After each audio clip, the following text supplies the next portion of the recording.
Welcome to Plan 9 Crunch Video Reviews. I'm Doug Gibson along with Steve Stones.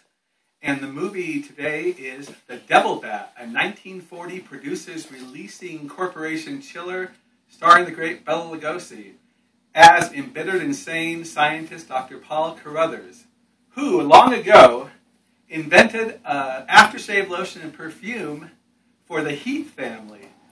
Rather than invest, Mr. Carruthers, or Dr. Carruthers, sold it all for $25,000. The Heath family became millionaires, and he is embittered and angry over that. And that has led him, in his delusional state, to create giant bats in his laboratory, who he enlarges through electricity.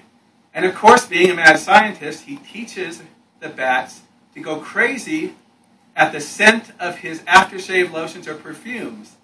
And Lugosi gives this lotion and perfumes to the Heath family, who are later killed by the bats. I love this little line the mad scientist Carruthers does.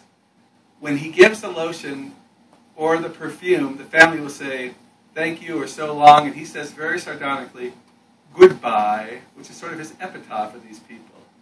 Now the film stars, besides Lugosi, Suzanne Karen, a beautiful actress from the 1940s and 30s, as the family heiress of the Heath family who live in Heathville.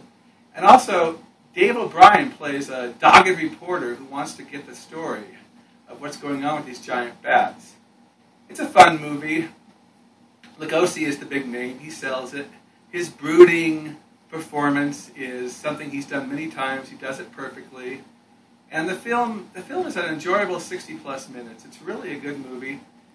Lugosi gets his end in an ironic manner. Not too surprising. You can sort of guess it by the end. But you have a lot of fun. There are other characters, too, in this movie. There's the comic relief photographer. One Shot McGuire is his name. And there's the sexy French maid. And there's the sort of silly rich men of the Heath family, as well as the bosses. I'm going to turn the time over to Steve now for a few minutes, and I'll wrap up. As Doug says, The Devil Bat, the person that really makes this film is Bela Lugosi's performance. Both of us are great, huge Lugosi fans, and I think it should be mentioned that this film was later remade, if you want to call it remade, more of a in the 1940s as The Flying Serpent with George Zucco. In that particular film, instead of using a bat, you have this strange dragon-like creature that looks like it's almost like a papier-mâché creature that's flown across the sky with wire. But again, I think that Lugosi really is the guy that makes this film an interesting film to watch, much like many of his other PRC productions as well as Monogram productions.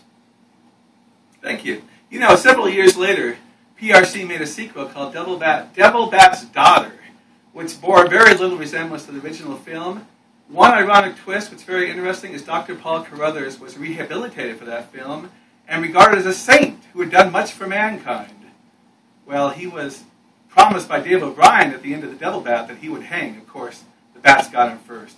That's all. We hope you watch this movie. On our website will be the review also. In fact, we'll probably post the YouTube showing also. We thank you very much, and we'll be back again in the near future with another Plan 9 Crunch review. Thank you. Bye-bye.